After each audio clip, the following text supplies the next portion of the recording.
So we discussed very much this idea of categorical semantics, and I said to you that we want to be able to distinguish different derivations of the same formula from the same assumptions. That's one of the main points of categorical semantics for me.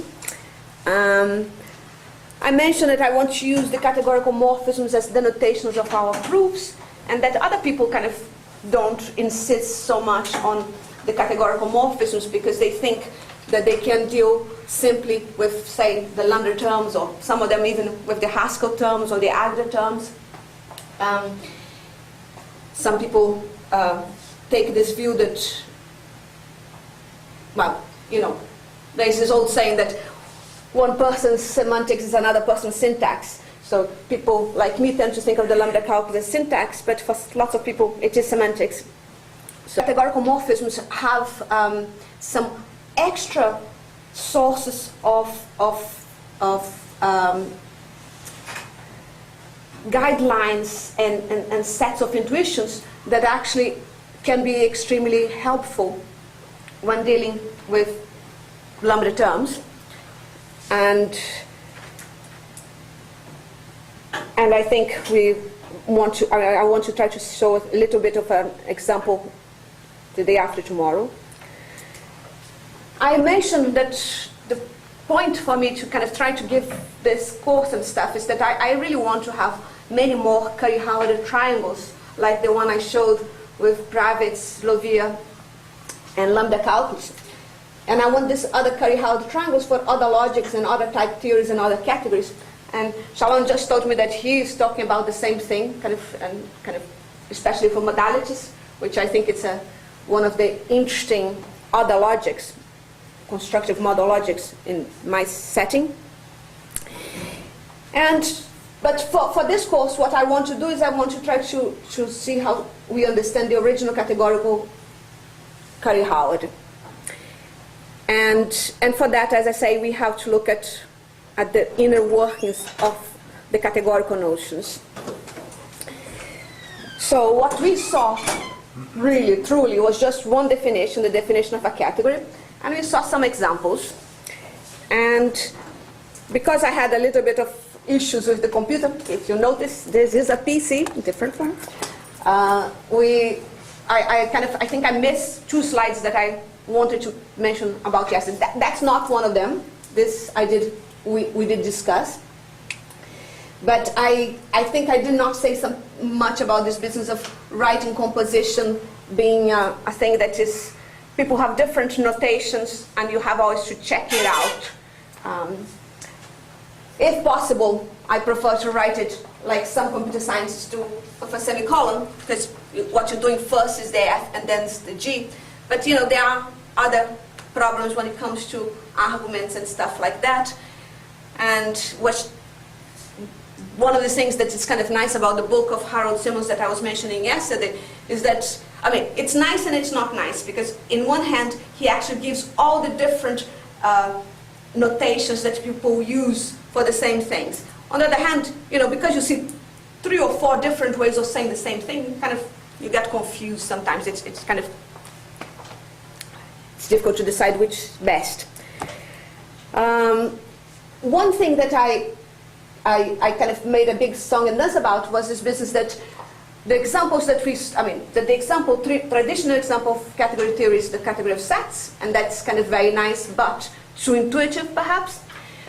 We saw a few finite ones that we draw, and someone was asking me about kind of, whenever you draw things, there are some conventions that come in that are not absolutely clear, and one of the conventions that he mentioned, the person who came to talk to me was mentioning, was this fact that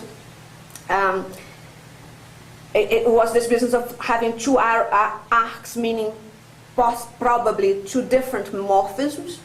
But one of the conventions that mathematicians do naturally, and I haven't, and you know, I just realized that it's actually the opposite from other places, that we normally write, we don't write the objects in the category because they are not so important. So you know, you say something like F, G, and F followed by G, and of course, you know, we think of those guys as different objects, not the same. But you don't put a name on them, so kind of slightly the opposite of some other place.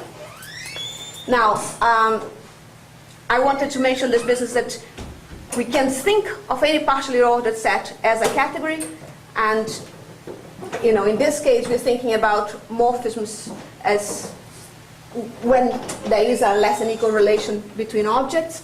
So in this case you have a category where either there's a single or no morphism between objects. And you should check how do we show that this satisfies the condition of being a category. Kind of, it's a total triviality, but how do we, what sorts of things you have to say to yourself to make sure that you know that that's a category? There are only two conditions, right? One has to do with the identity, so you have to remember that in a partial order, any element is less than equal itself. And the second one is that composition works. Hence, you have to say to yourself that you have to remember that a partial order is transitive. So if A is less than equal B and B is less than equal C, then A is less than equal C. So I'm just mentioning that because I'm not going to be doing that much serious checking of things here, but I'm still sending you homework because you have to, otherwise these things don't get so natural to you. Then I talked about the category of monoids, and I said that, I think I was mentioning this thing about first time I ever saw the notion of a vector space and understood that a vector space is not the examples that I knew, but anything that satisfies the conditions is a vector space. And you might say monoids are much simpler. Why don't people start with monoids? Because they are simplifications of a notion of a vector space, right? A vector space has kind of a monoid structure when you add the vectors, and it's more like a ring structure because you also multiply by scalars. So maybe people should kind of see monoids first. But of course, the reason for that is because you actually, in high school, do play with lines and things in the plane, in the real plane, and you can see what you can do with the vectors. Whereas with the monoids, because it's such a generic structure, maybe you don't see that much. The other reason I wanted to repeat that stuff is because I hope you guys realize how different 1 and 2 are, in the sense that 2 is a category of sets with structures. So that's where universal algebra came from, and that's where all the tradition of category theory being a unifying force in mathematics comes from this idea that all the structures that you deal with in mathematics, you can think of them on this level. But number one, the partially ordered set is different, right? Because we are looking inside the set, inside of the partial order, and thinking of the elements as objects. So it's each little p in capital P that is an object of the category. You could also do the category of partially ordered sets, something that normally people call posets or something like that. And then, as I said, I think yesterday, the morphisms are just order-preserving structures, and that's the category that computer scientists use very much for semantics of programming language. Because the less than equal normally refers to, can be thought of as some sort of refinement notion. But here I'm looking inside it. And one of the things that it hadn't occurred to me before, but I was reading yesterday on Harrod's book, is exactly this business that you can also look inside the category of monoids and think of the whole set as just one object, and think about the elements of the monoid as kind of all. I mean, if there's only one element there, say a big star thing, that's what people normally. So it's a different way of looking at the same structure. So we had this up there. Now you look at it as just a star. The elements are going to be, the elements of the monoid, the little m's here, are going to be morphisms from star to star. And E is going to be the identity for composition here. So you're going to have another. And when you look, and if you, do you see what I mean? I'm kind of looking at the same structure in two different ways. One of them is I'm looking at them as kind of how they compose and related to other structures of the same kind. And the other one, I'm looking inside it. And I'm thinking that if I consider the whole M as just one single object, and I think of the elements of the things that were elements of the monoid as morphisms in it, this is a pure theory of composition. The only thing I know, the only thing I know about a monoid is that it has some notion of multiplication or composition, and it has an identity. And hence, the thing that I just read yesterday, and I think it's kind of a quite interesting insight of Harold Simmons, is this business that most categories will have, in some ways, looking at monoids as a single object, and looking at posets as things where you only look at the relation between things, either they are related or not.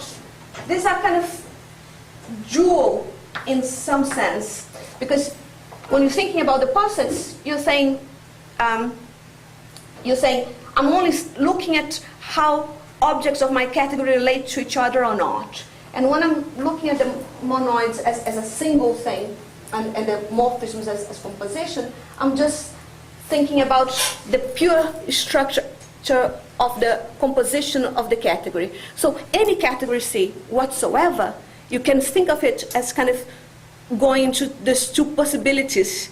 It could go totally in that direction of being about the composition, and then it's kind of the set of objects is very trivial, there is only one. Or it could go totally in the direction of the morphisms. And then the morphisms are either 1 or 0, but they are the only thing that matters. The objects don't matter at all. So the insight is that because of these two extremes that you can have, you can think of any C whatsoever. It's always good to, if you don't know much about a category C whatsoever, it's always good to think about what happens to the things that are just the morphisms of the bits that behave just like pure morphisms, and the bits that behave like pure relations between objects. Do not know if that made much sense, but I thought it was worth. Yeah, sure, go on. Please go ahead. It's much more interesting. So the category on the left there with the stars, is that a category where the only object is a single monoid? It's not a single monoid. It's just one object, and we don't know. We don't go inside it, right? Okay. So it's just one object only. This big star, and I'm just making a transformation, saying that whenever you have one of these, you have one of these, and whenever you have one of these, you have one of these. So they are the same in a way, if you're thinking categorically. But yeah, that's just the thought. So the point is, a category with a single object is a monoid? Okay. Yeah. Right. Okay. The other thing that I thought I just skipped over this one because it was in the middle of the confusion. We have this notion of an empty category, which has no objects, no morphisms, and it's just parallel to the concept of an empty set. And we have the notion of a singleton category, written as one which has a single object and a single morphism. And what is the morphism? It has to be, yeah, of course, it has to be the identity, right? What's the difference between In the single object. Sure, what? What's the distinction between a singleton category and a monoid? Well, the single, there's a huge distinction in this case. Look, the singleton category has only one object, but only one morphism. Whereas the monoids that we're talking about here, what's important about them is the morphisms that they have. They have loads of morphisms, right? So the point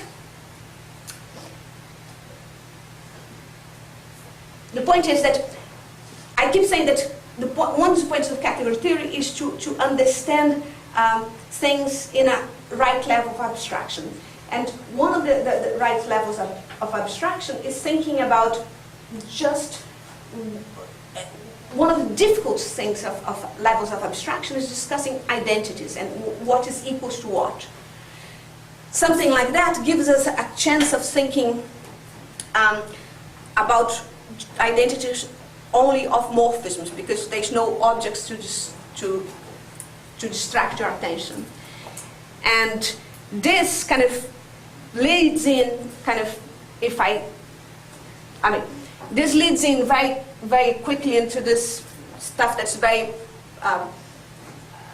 upcoming now with Vovadovsky and the guys doing homotopic type theory, because there the quest is again for weaker notions of equality, and the weaker notions of equality kind of the models that we have for them are things like this notion of a monoid. So the categories that with a single object, they tend to be one of the ways that people have to think about notions of equality that are much more sophisticated than the ones that we are going to discuss here. So I better move on. So the other thing that I'm finding difficult to talk in this course is because I've been reading all this real computer scientists kind of coming into category theory and saying things like, what I hate about category theory books is that they give you lots and lots of definition and no one explains what they are for. And you know what? The definition of an opposite category, COP, is a bit like that. I think everyone here can understand what the definition is, because you know you have a collection of objects, you know you have a collection of morphisms, and I can simply say to you, well, now, be mathematical and invert the morphisms formally. It's a bit like when you're doing kind of formal sums, and you don't know if this thing converges or not, you just say, invert them by fiat. And you can do things like that to groups too and stuff like that. But you tend to look at it and say, and why would you do this? Why would you kind of just invert the morphisms if there's no kind of specific reason for that? And actually, I mean, my argument here is that it is actually extremely useful and necessary in a little while. Because when I want to deal with something like logical implication, I would need to have this notion of the ability to invert morphisms of a category. But for the time being, I don't have any good reason, and I think no one else has one much either. At least I didn't find anything interesting in the web last night. And I also kind of talked about this business that we have right now, a fork on the road. Some people will go and talk about structures inside categories, and some people will talk about structures relating categories. And the difficulty here is that structures inside the categories, which is the road that someone like Goldblatt takes, they are good. They give you more manipulativity. I mean, you can manipulate these things better if you know about monics and epics and things like that. but it's kind of very much difficult to justify them in terms of what we're going to do with them. There is a huge theorem that eventually one gets to, which has to do with infinite limits and colimits, and it is a very pretty theorem, but I cannot justify it kind of in 5 days, so I'm going to go for the other route, which is going for the structures relating categories instead of going for the structures inside the categories. Now, I think I mentioned yesterday, and I am really still offended by that, because I think I found several places in the web people saying that abstract nonsense is a term of endearment, that it is a good thing. Well, I don't think so. I don't think so, and I'm not kind of old enough to say it with conviction, why I haven't gone and rewritten Wikipedia. But I might end up doing it, because Harold Simmons, as I was saying, is someone who's been around and saw the beginnings of category theory, because he was an active mathematician in the 60s, 65 and stuff like that. And, my own personal impression is that abstract nonsense is actually a derogatory term that more traditional mathematicians use against category theorists to say that what they are doing has no content, that is just manipulation of concepts for the sake of manipulating the concepts. And I'm mentioning all this stuff right now again because, if we just kind of go relating down this road of relating categorical structures, and some people doing category theory for functional programs also go on that direction. It looks like everyone is buying very much this abstraction ladder, but as I say, it's a complicated one. Having said that, let's go for it. So, given two categories C and D, we can always consider a new category whose objects are pairs of objects. In the first coordinate, an object in C, and the second component, an object in D, and the morphisms are pairs of morphisms in each one of the categories. And that gives you a category C times D. And this at least comes from mathematical practice kind of very strongly. People do talk about products of topological spaces, products of, that R3 is R2 times R and stuff like that. So it is grounded on traditional mathematical practice. And in particular for us, we're going to use it soon enough because we're going to say that the product is actually conjunction in certain categories. But yes, it is kind of, it is abstraction ladder, right? Because the F and G are real morphisms in certain categories. When you put them together, you're putting them together just, again, formally. And I think I have a question. So does the operation of taking products of categories have some sort of identity or unity? We've seen something like that before, haven't we? And it wasn't that long ago.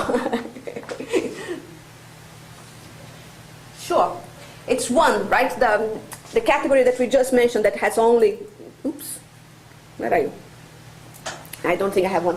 It's just the category that we discussed a minute ago. We had the 0 and the 1, and the 1 had one object and one morphism. So if you do the operation of products with that category 1 up to isomorphism, you get the same thing that you started from. So nothing much happens when you do category C times 1. That's the same as C, which is the same as 1.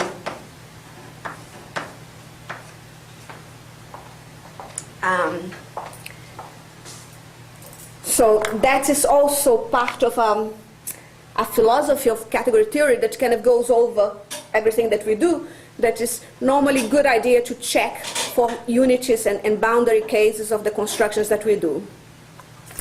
Now, yes, go ahead, sorry. I'm still a bit confused, and I'm not sure I fully understand what are examples of objects that can, I mean, could you give us an example of what a category and morphism could be? Or like a concrete example, not C and A. Well, you don't like sets? Yeah, or you think, as I said, that's too easy? I'm just, no, I have... Do you like the monoids? I still have absolutely no intuition, but...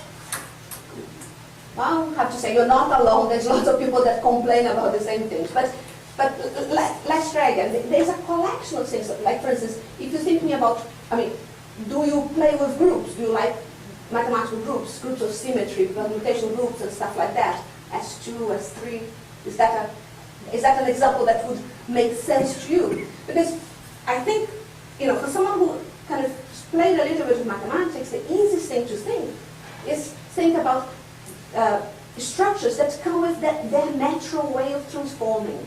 So groups and group homomorphisms, you know, are the natural thing that you, but if you have another example or Well, something. I was going to ask for something that if you don't have an intuition about abstract algebra, could you do something with the n's, the reals? Well, if you don't have an intuition for abstract algebra, I mean, some people Come give you Haskell terms as a category. I don't know if that's a good one for you or not. I mean, I find it hard to play with that because I don't have a good grasp of what Haskell terms mean or don't mean, and I kind of keep thinking that there is some sort of compiler there that I don't want to. So, you know, but, you know, there is another intuition in terms of type theory. Haskell terms? Haskell. Which is the lambda term. Longer terms too. Shalom, but Not exactly, actually. In Haskell terms, you have constructors, data constructors. Yeah, you have lists and have types. you would have to kind of take the typed lambda calculus as opposed to Yes. John typed, of course. And you know, yes, I would love, I mean, not only they are a typical example of a category, they are a particularly nice category that satisfies all the properties that I want, right? I mean, that some of them, kind of the ones that have to do with logic and limits and stuff like that. But you know, because they are the ones that I want, I didn't think that was a good thing to give that as an initial example. I want to try to show that one there, which is again slightly algebraic, but and it might kind of confuse you more. Yes, all right. So give us another. Well, maybe just a suggestion. Well, I have an example, but I haven't elaborated. Well, the suggestion that a lot of literature in category theory, especially, even including the ones that supposed to be intended for computer scientists, like, for example, Benjamin Pierce. I mean, they take the standard approach, well, topological spaces. Well, it's great because category theory was invented by algebraic topologies. Of course, I mean, I like this example. Yeah. But, I mean, unless you algebraic topologies, it's absolutely, I mean, it makes no sense to you. Because, I mean... Well, that's why I'm trying to avoid. Yeah, so, I mean, one of the good examples, for example, or at least algebra, which is a more complex example, if you can consider natural numbers and operations like increment, or then consider lists and operations like adding cons elements to the list and empty list and cons elements to the list. And there's very nice, I mean, a way that how you map the natural numbers to lists and how, That's right. And you know, I'm actually using that kind of example for actually natural transformations today in a little while. Yes, and then so you know, again, I didn't want to use up that. I mean, But it's the actually very functor good, list I mean, is a good functor, right? yeah, and then you can write it in Haskell, and then you can say how you can length of the list and how sum of the list becomes just, and then proof by induction falls out. I mean, True. But my attempt here was kind of trying to not presuppose that that much of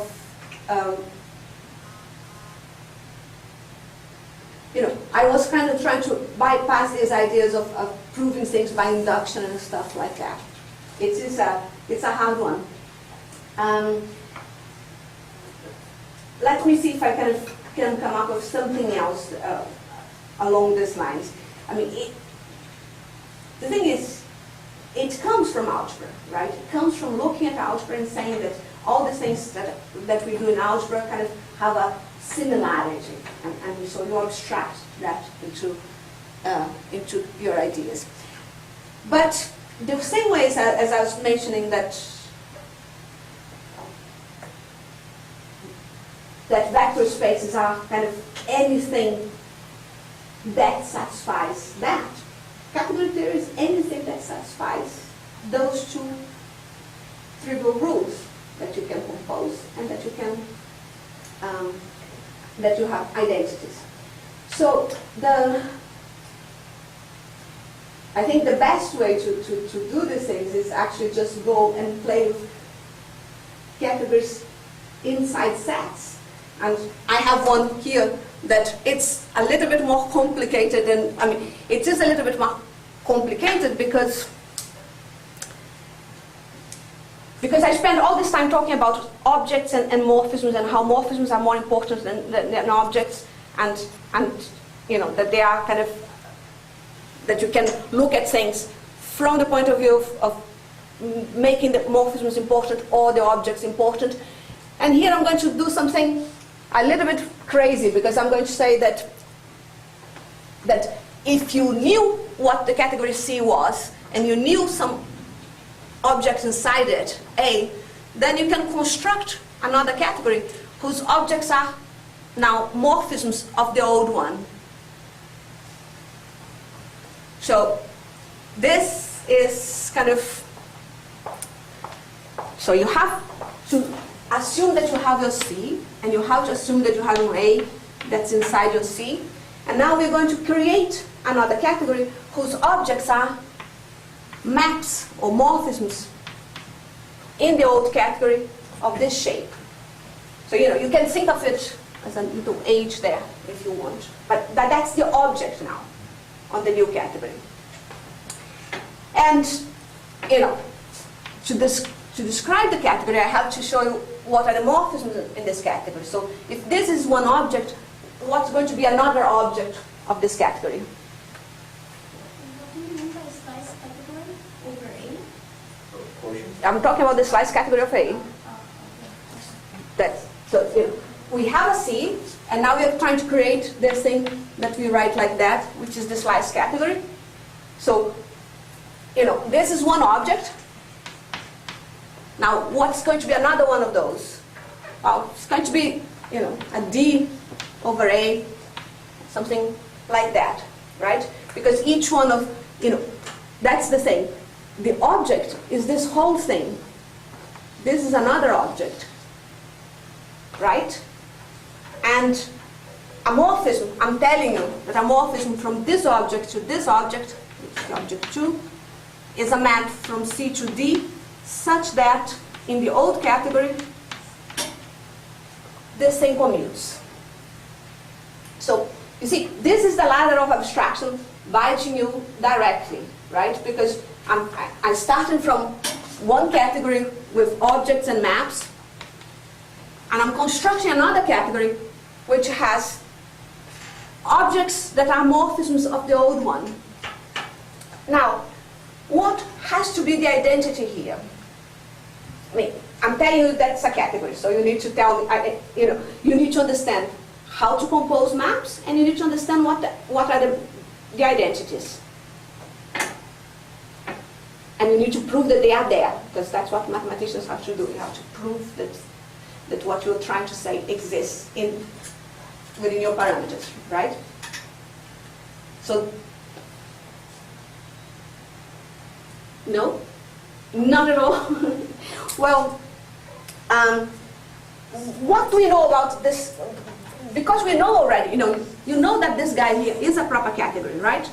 So you do know that here we have identities. So you do have A go to A via the identity in A. And for all the other guys too. right? Now, this guy is an object here, so I need to have a map that goes from that guy to itself.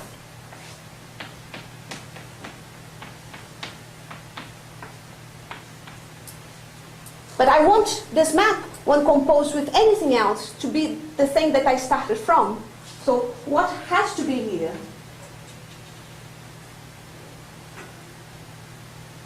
The identity morphism? It's got to be the identity morphism in C, which I know exists, right? There's nothing else that you could put there.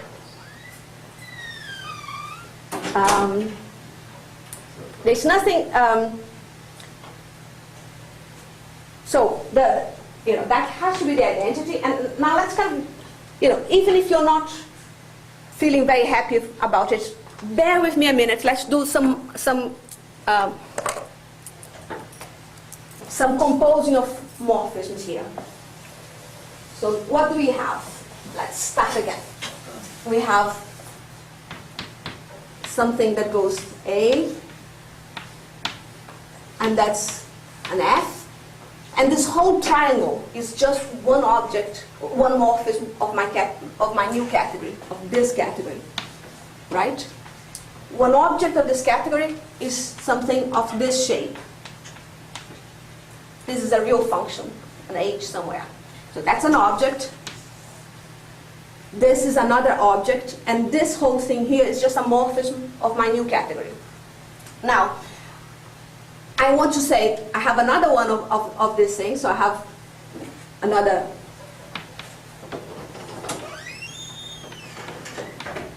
and a G here. So this is one morphism, this is another morphism in the category. Now, when I compose, yes? I'm having trouble keeping track of, so the morphisms in the lower category are objects in the above category. Is there a way to make the morphisms in the top category look different, like the arrows or something? No, the morphisms in the lower, I'm assuming that you're talking of that as being the lower, and that's being the higher, Right, yeah. right? The morphisms in the higher category are actually diagrams, they are triangles. They are two objects and a map between them.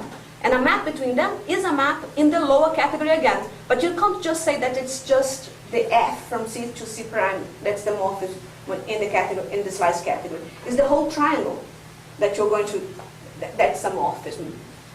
Okay? It's something that we discussed yesterday again, that a morphism in category theory has to have its domain and its codomain, and it kind of, so, it's this whole thing here. That's one morphism, from this object to this object.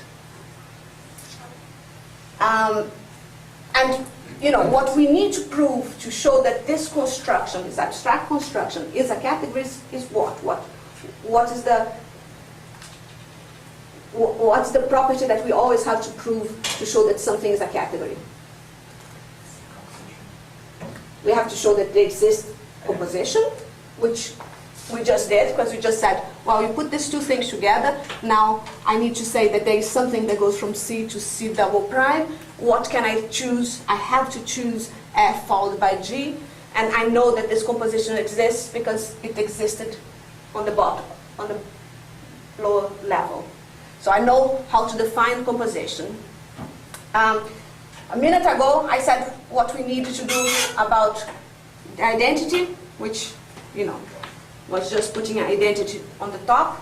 So I'm good on the identities too, and we'll compose and give what it needs to do.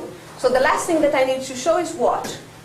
Is that composition is transitive, right? But isn't that exactly, I know that, right? Because if I put another one here. Associative, right? Associative, not transitive, right? I know it's transitive. Why? Because this guy, what's happening over here, it's only happening in C.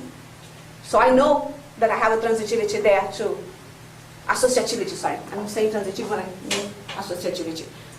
F, G followed by H is the same as F and G followed by H. So, yes, go ahead. So there is one more condition in this particular category, which is, right, so F followed by G, followed by C prime prime down to A, Yeah. has to be equal to C down to A, right? So for composition to work out, you have to, the morphism you end up by composing those in the lower category has to give you the same identity, has to be the same as C. Right? So you mean F followed by G here, I mean, it's got to be the same thing that you have here, yes. The morphisms in this category are commuting triangles, not only triangles, but commuting triangles, yes. Is that what you're saying? Yes, so yeah, that is what I'm saying. So my question is, do we have to do something extra to show that, so when you compose F and G, that extended triangle commutes because the other triangle? No, because when you define the morphism, what did you say? You said it's a morphism in the category is a map in C such that the triangle commutes. Mhm. So you're already making the property that you need, that you want to have, part of the definition. I see. Right. Okay. Now, I wanted to think of something different to say that would make you a bit happier, but I can't think about it right now. So after the class we discuss it a bit. Yes, go ahead. So does this mean you can take slices of slices of slices and so forth? Then each Well, time I mean, category? sorry, careful, because it is true that you can take slices of slices of slices, but no, that's not what I'm saying here, right? Because here, the only thing I'm saying is that this is a category, C over A. So that's only one slice. I'm fixing the A, and I'm just doing this composition of triangles over this specific A. I'm not doing a slice of a slice of a slice, which I will do in a little while when I start changing the A over which we're doing the slices. Okay. But I haven't done that yet. I haven't kind of gone there right yet. Okay. Right. So the triangle. So the following triangle commutes. Now that's a menagerie of categories that that Harold Simmons has in his book. And as you see, they are mostly, I mean, none of these I think would satisfy you at this point. You know, I put them up. I did not know that you were going to ask this question, but you know, they are kind of posets and preorders, rings, abelian groups, commutative monoids, semi-groups. Down here we have vectors over a field K, or topological spaces, and topological spaces with different kinds of maps, with continuous maps and stuff like that. But they're all very mathematical structures. And as I said, I'm going into this direction of climbing the ladder, so I want to talk about, you know, had you agreed with me that the notion of a category, that is a structure that has composition and identities, and composition has to be associative.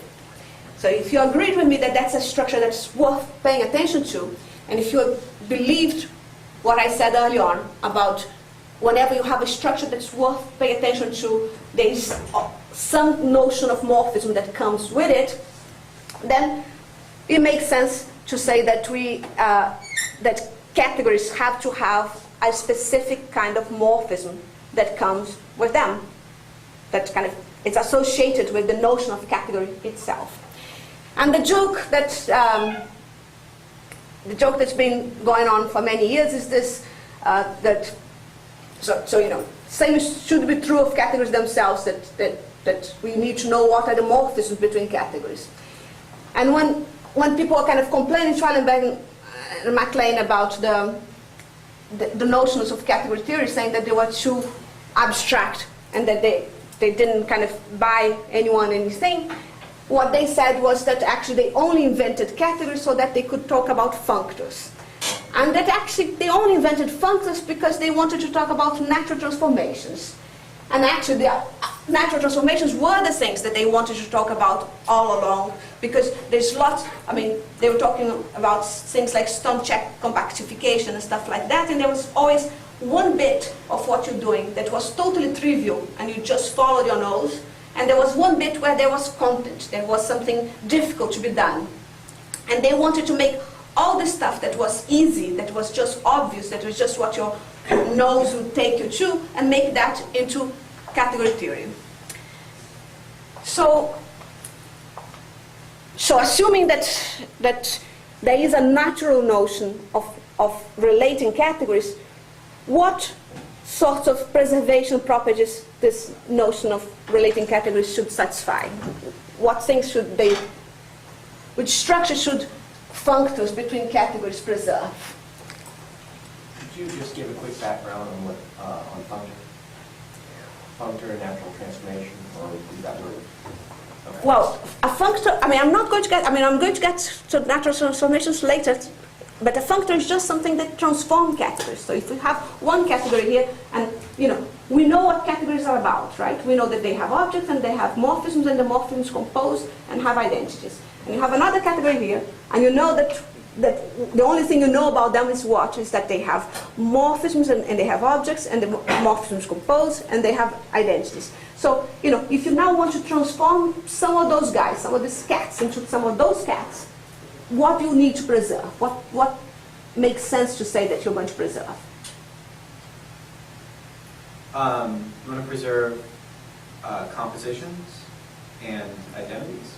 Correct. You want to preserve compositions and identities, because that's the only thing we know about the categories. That's precisely what I wanted to say.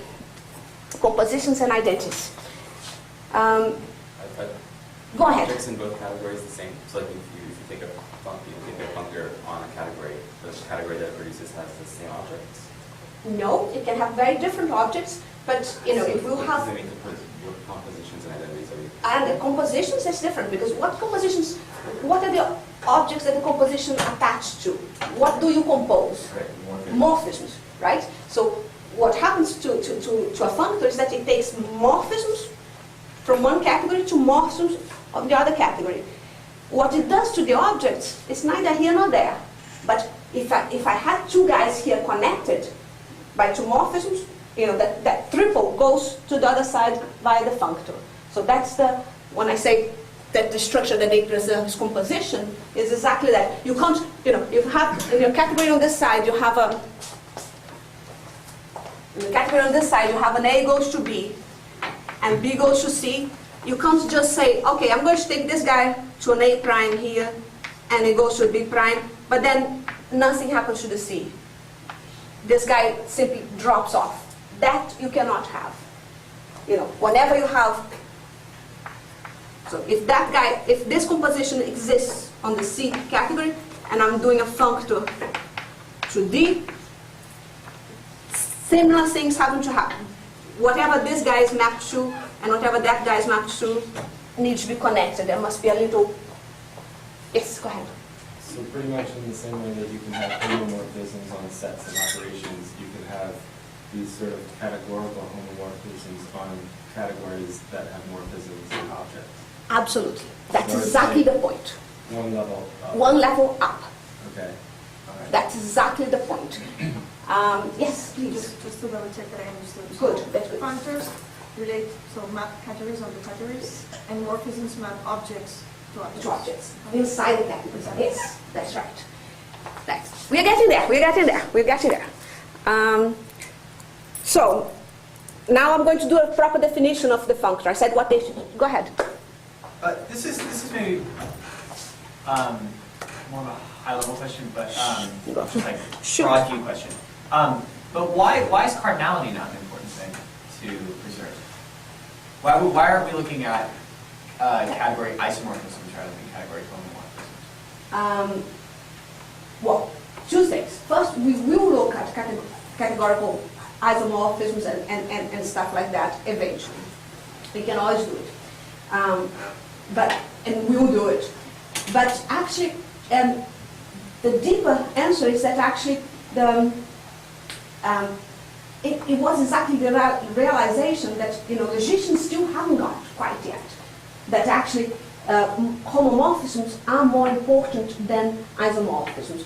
It's, the point is that sometimes for many interesting phenomena in mathematics and in computer science and in logic, you do not want to say that, you do not want to look at things that are totally isomorphic, because doing that, you lose sight of interesting sorts of phenomena.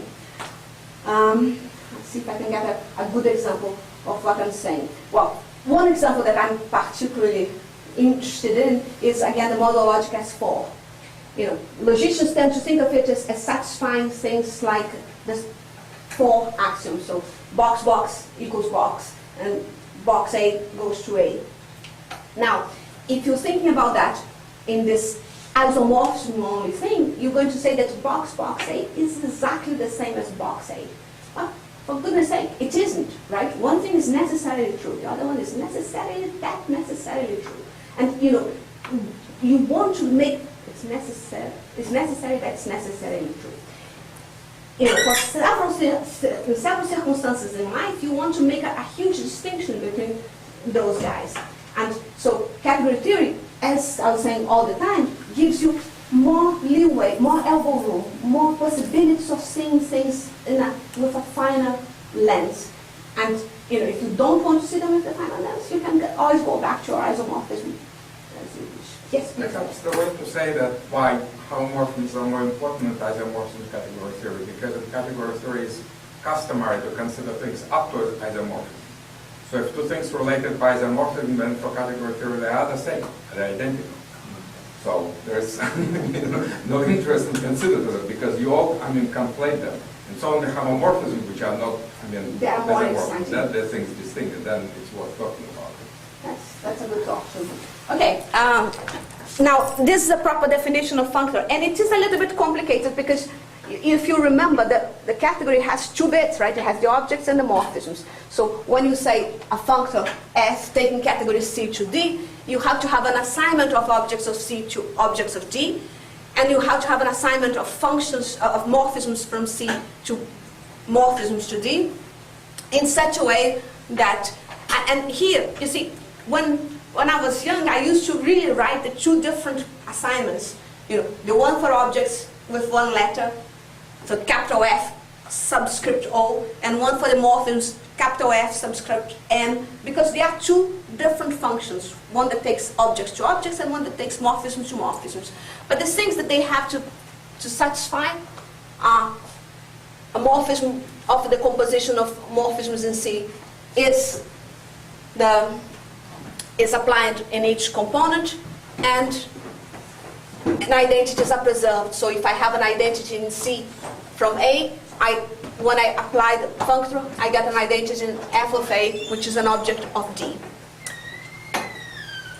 And now, here there's another big issue. I feel bad because, we need to I don't want to confuse you guys too much, but this is just half of the notion of a functor, because you said very well, we need to preserve composition and we need to preserve identities. That's what we actually need to do. Now, it will come to a surprise or a shock to you guys, but when you preserve composition, you have 3 guys with 2 morphisms and 3 guys with 2 morphisms on both sides, right? You can preserve the composition directly in the way that the thing was set up on this side, or actually you can flip it over. And that will kind of give you a notion of a contravariant functor. So, for the sake of sanity, let's kind of forget about contravariant functors for a little while, but there is a wriggle here that we'll need to deal with at some stage. So we have a picture. This is just for the picture. As I was saying earlier on, we have this notion that categories, we have the big ones like sets and all the topological spaces of the world, all the vector spaces of the world, all the groups of the world, but we also have the tiny ones So something that has 4 objects like that, and we normally forget to put the little loops for the identities and stuff, but they are supposed to be there. And, this is just to remind you that when I make a functor, I have to have the 2 assignments. One that sends objects to objects, and one that sends maps to maps. And don't pay attention to his example, because I don't think it's it is an example. You take a category of all topological spaces and continuous maps, and you kind of just go to the category of sets of points that the spaces consist of, and functions between them. But So I get. this is a broader generalization of the donut to a coffee cup kind of thing, where you can make a transformation from a torus to a coffee cup or something, and he's doing, that's the category goes. He's not doing anything that's But that clever. Okay, He's just that's- saying that, you see, the coffee to a donut transformation is a very clever transformation that we actually want to do, and that's why the homotopy kind of interesting things are coming along. Here we're just saying, okay, if I have a topological space, I can forget about the topology and just think about the points that are there. And that's nothing, assume your topological space are metric space, it's kind of contain an R and an N, just those vectors, those points. So this is a total trivial functor. It's just, the trivial functors that we have are called the forgetful functors. You forget structure that you have. Yes? So with the objects that got merged at the bottom, there were 2 identity arrows in the objects that for are those morphisms, those identity morphisms Correct. distinct from the morphisms No, so, from the right? Good point. That's the point that he was saying something about earlier. The fact is that cardinality of the objects is not important. I do not, as you say, these 2 guys are mapped to the same object on this other one. I can have functors do not have to be injective on the objects. The cardinality of the morphisms. Yeah. So there are 3 self. That's what I was asking. There's 3. Say it again. Are there 3 self loops on the lowest object on the right category? Yeah. So one would come from the identity of that one. The other would be the identity of That one. Yeah. There's going to be lots of loops here. So except that the 2 identities, and that's one of parts of my homework number 2, right? Identities are unique. Don't get confused about that. Identities are unique, but you can have loads and loads of morphisms in the same object. That's how we started talking about the monoids of composition, right? So, you can have billions, zillions of morphisms on the same object that are different from each other, but there's only one identity there.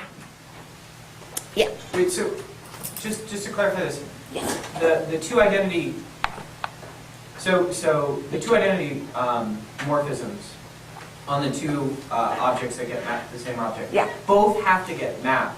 Both of those identity morphisms have to get mapped to the Their unique identity. identity morphism on the other side. Yes. Right. Yes. So they do have to get collapsed. They do get collapsed And the into the cardinality same. of morphisms isn't preserved. That's right. Or What is yeah. preserved, as we're saying, is the composition. So, if you have a fork of this shape, A, B, and C, that has to be mapped into a fork of this shape. That's what's preserved, not the cardinality of morphisms. It's a good way to make sure that we're on the same page. Right. Okay. And I don't know, at least I hope these things are getting a little bit more tangible. So examples of functors. The trivial example is the identity functor in any category. Identities are always good. We always like to have them around. What is a functor between posets? So, if you have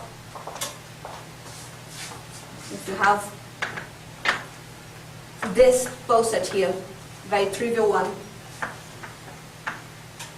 and one there, the only thing that has to happen is whenever some you preserve less than equal, because less than equal is the composition in the category of posets, right? So you can send this and that guy to this one here, and that to that. What you can't do is send this guy that was smaller than that. You can't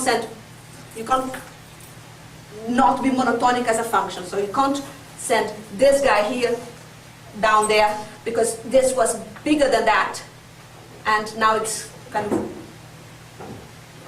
right? You guys see what I mean, right? Yes, please. Excuse me, what's a poset? A poset is a partially ordered set. So it's a set with a partial order. And a partial order is simply a relation between it's a less than equal between the guys that has to be, you have to have reflexivity and transitivity. So it's always the same ideas over and over again. Antisymmetry, sorry. Yeah, presets are the ones without the antisymmetry. And when you add this, and presets already, you have to have this sort of situation. Okay, now, so as I was saying, forgetful functors, like the one that we had in the previous slide, simply forget the mathematical structure. So let's kind of play a little bit with that. Last time we talked about monoids, and we said that monoids are just sets with an extra multiplication-like thing. So we can simply forget the multiplication-like thing and get the set that was the set that the monoid started from. And we can do something similar for groups, right? So if I get a group, so you guys remember what a group is? A group, no? A group is a set with two operations. One operation that's a multiplication of the group, and an operation that's the inverse of the group. So you can always invert any element that you have there. So if you forget, you can forget directly from group goes to sets, just the things that are there, or you can go group to monoids, forgetting the inversion function, and then forget the other operation that is the multiplication to get to sets. You can forget the topological structure, like we were saying a minute ago, forget who are the opens of this collection of points, what's the closed ones. You can forget, if you have a differentiable something, you can always forget the fact that the functions are differentiable, the differential manifold or something like that. Now, mathematics gets much more exciting when you can create free structure. And here, of course, I haven't told you anything about what are free functors or how to create free things. But I thought I was going to try to see if you can guess how you create free structure. Because guessing is good. Guessing is good. So, oops, sorry. So I'm saying that monoids have this multiplication-like structure. And I'm saying that whenever you have a monoid, you can forget this structure and get simply the set. And now I'm kind of saying, well, what would be like to create structure from nothing? What would be like, I have a set, have nothing that I can say about the set, much. I want to create some structure on that. What can I do? What is something that we can do with any set whatsoever that will be multiplication-like? And you just give it some kind of associative operation? Yeah, but how? I mean, it's just a set, so say 0, 1. Is it so you do strings from that alphabet with concatenation? Correct. That is a multiplication-like thing, right? Because, the multiplication takes one string, 0, 1, 0, 1, puts together, concatenation another 0, 1, 0, so it's a multiplication-like thing. And I have an identity. What's the identity? The empty string, right? So, that becomes a monoid. It's just, it's creating structure from nowhere. Because the only thing I had was the 3 guys. I mean, I only had, I don't know, 0, 1, 2, this set, or A, B, C. So when I do the free monoid structure, what I'm going to have? I'm going to have the empty string, then I'm going to have the string that's just the A, just the B, just the C, then I'm going to have the AB, the AC, the BC, and you go, right? So that's actually the free monoid over A, and kind of because of Klein, people normally write it like that.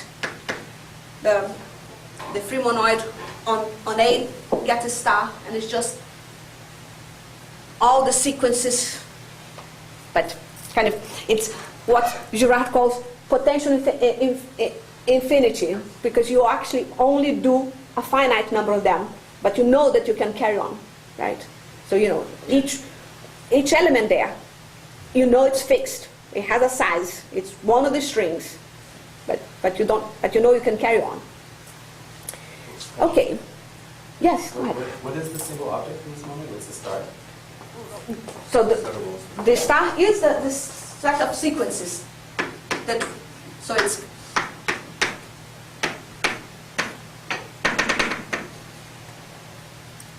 right. I mean, the set was ABC, and A star is going to be empty string, A string, B string, C string, AB, the C. You know, and I think you might be asking all the confusion because right on the blackboard you use star for the monoid, right? But Yeah. A star here is a clean star, like regular expression star, right? Although it's also clean, so. yeah, but it's the same, right? It's just a free monoid over these guys. I mean, the collection of strings over the set is the clean star, and it's the free monoid over it. Yes, I mean. In the forgetful functor case, I'm confused. If you just get back a set, how is that set still a category? Oh no! So you know we now. So are you talking about this example? No, in the forgetful functor case, so going from a monoid to a set. So when you lose structure. Oh, I'm so sorry. This is a stupid typo. It should be. No. Sorry. No, this is correct. I take a set like this set here, and I create a monoid. And the monoid now is A star with the empty string and the concatenation, right? The ability to put things together. Sure. Okay, so the free monoid takes any set whatsoever and get me a monoid that is kind of constructed like that. Now, the forgetful functor takes any monoid whatsoever. It doesn't have to be the free one. So any with a multiplication-like thing and an identity-like thing, and just sends it to M without these other two guys. That's why it's forgetful. I'm forgetting that there was some multiplication in the same. So. But I thought that functors were always from categories to categories. That's right. So I guess These guys are categories. The category of monoids and the category of sets are categories. So what I'm getting. Yeah, I think I'm confused about thinking of sets as being categories. So what are the morphisms on sets? Morphisms on sets are any functions.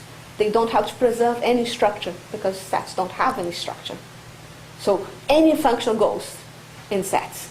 The categories, but it's very good that you mention it. The category sets that I'm writing there has any objects, any sets whatsoever, and nothing. And the morphisms are any map. But as structures, they don't have. It's a category of all sets. All sets. The category of objects of sets. Right. Okay.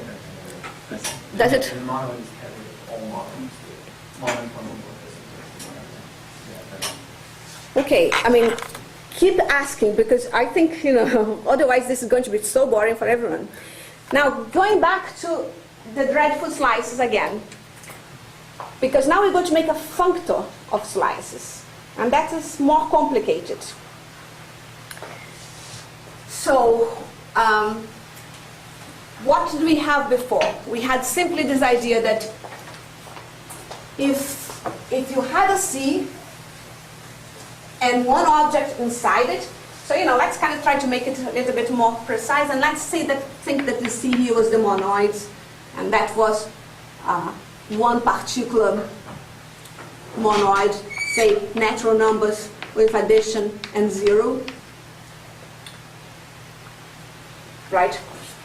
I mean, you guys see that that's a monoid, right? The natural numbers with addition and 0 is a monoid.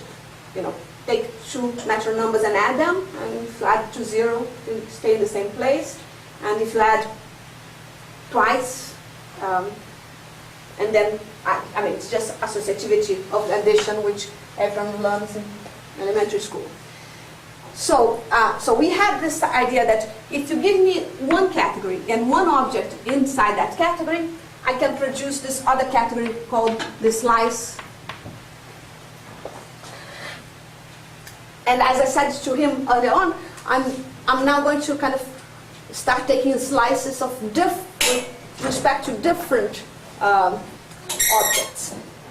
So what I have here is a G. What I'm saying is that giving any map from A to B in C, I want to produce a functor, sigma f, that goes from the slice on A to the slice on B. And how are we going to do that? Because I've been pestering you that to show that something is a category, you have to show what's the composition and what's the identity, and check that the identity satisfies the property of being identical, and check that the composition satisfies associativity. Now I want to kind of drum into you the same thing about the functors. That if you want to show that something is a functor, you have to give me one association that sends objects to objects, one association that sends morphisms to morphisms, and you have to see that these associations that you give me preserve the composition and preserve the identity. So what we want to show in this case is that sigma f there is a functor. So, I know it's kind of hard to think about that, but as I said, our objects are guys like that. And I want to do a functor on those guys. So I have to take, and the functor that I'm trying to do is this sigma f, where f is from A to B. Right? So that's my object, and as I mentioned a minute ago, and we kind of looked around in the green picture and stuff, what we do to the objects is not so important. More important is how you map the morphisms. So that's why I'm only doing here the morphisms thing. I'm just saying take one morphism.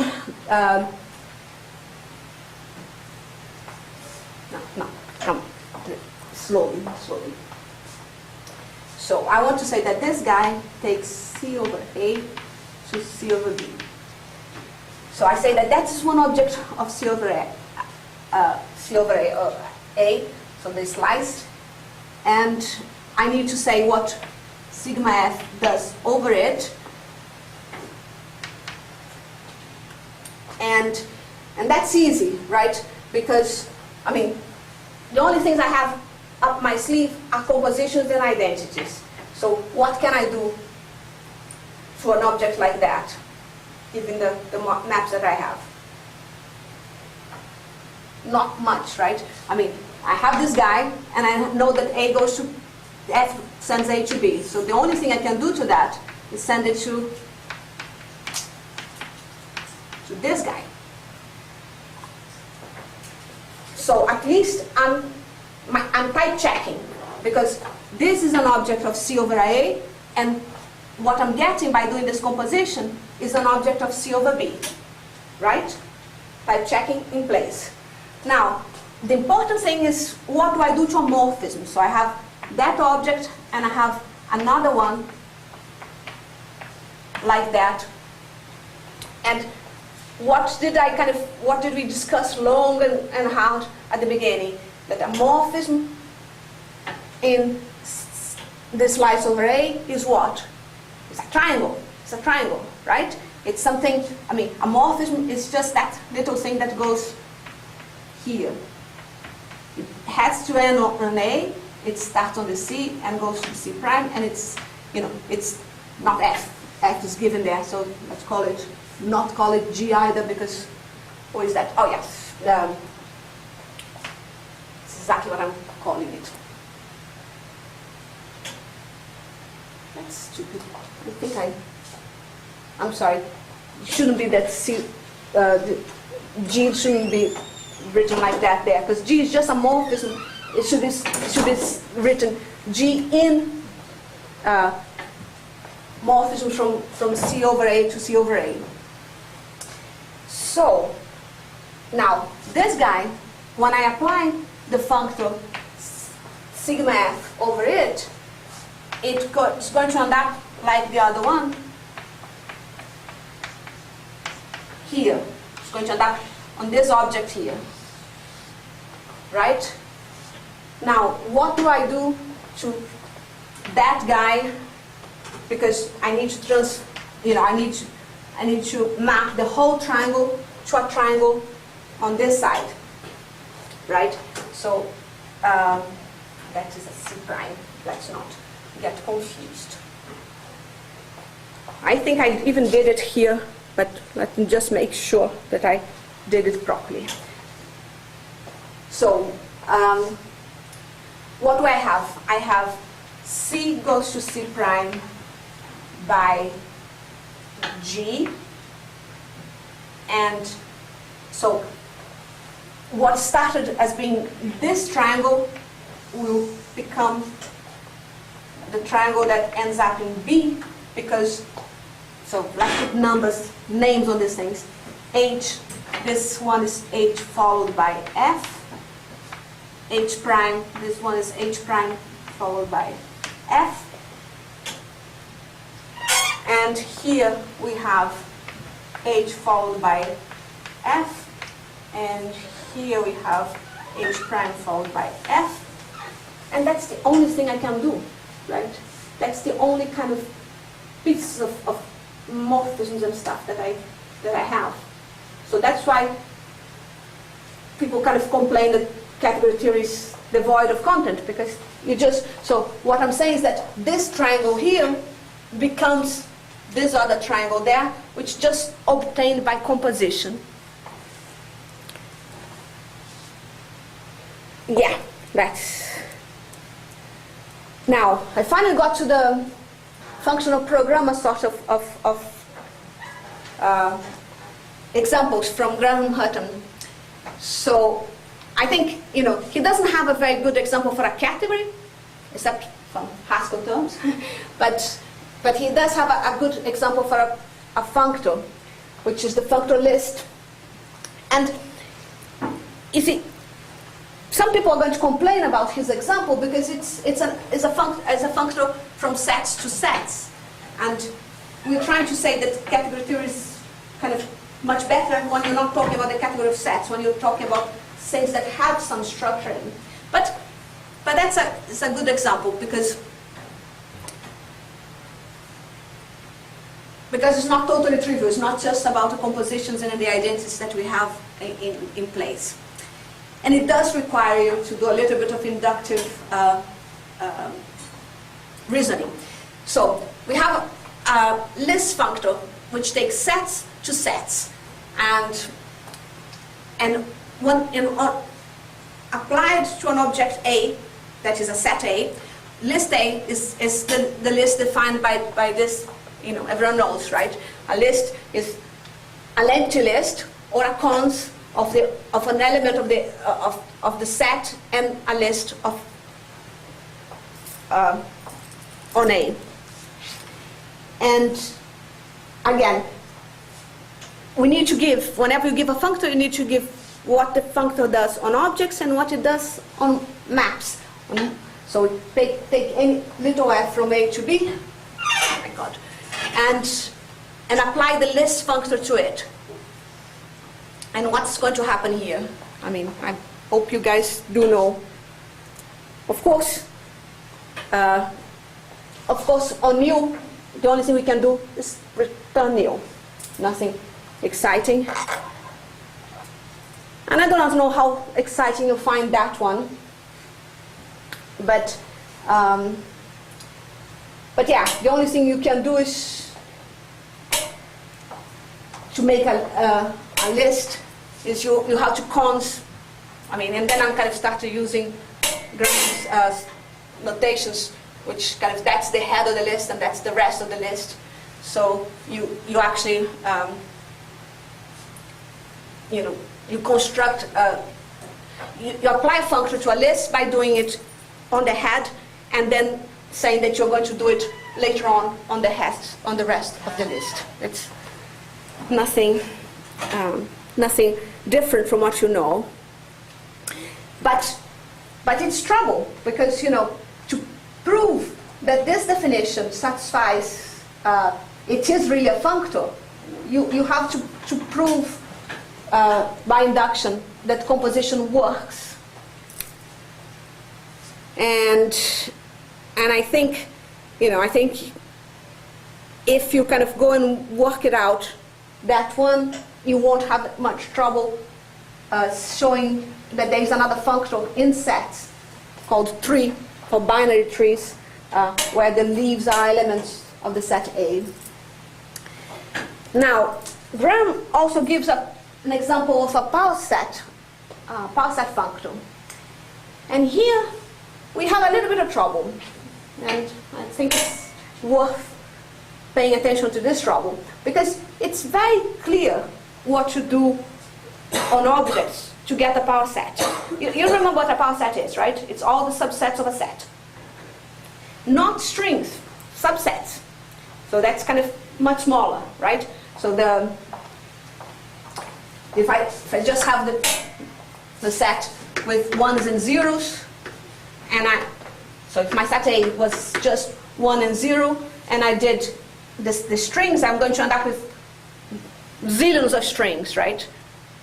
Because I can repeat and stuff, blah, blah, blah. But if I do a power set, I only end up with empty set, the set with 1, the set with 0, and the set with 1 and 0. Can you possibly use the board?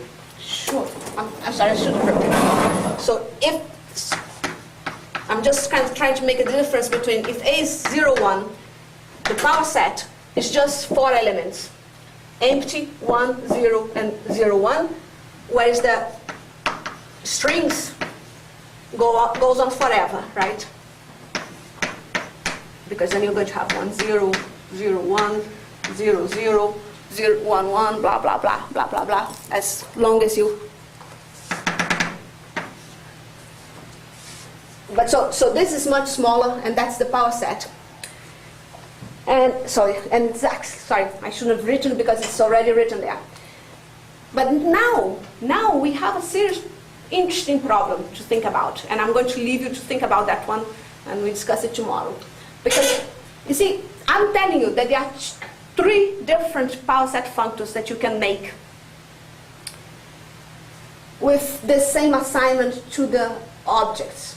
So, given a set, I want the functor to return for each set the power set on that set.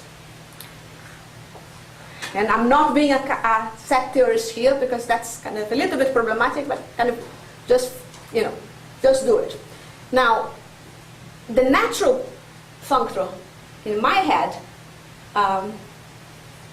is something that looks back. So the problem for you to think about is you have an assignment that goes from set to set, that takes any set and sends it to the power set of that set. Now, you want to make it into a functor, the power set functor.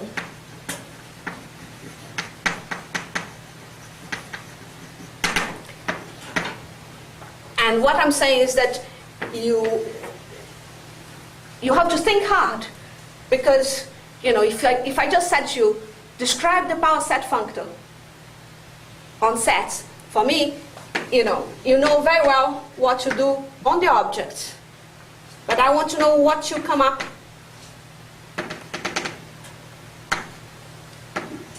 for the morphisms. And the things that it has to satisfy are the usual ones. What are?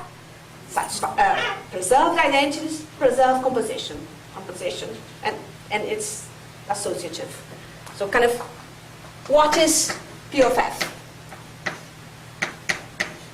And it's happening all completely in sets, so you can use all your set machinery.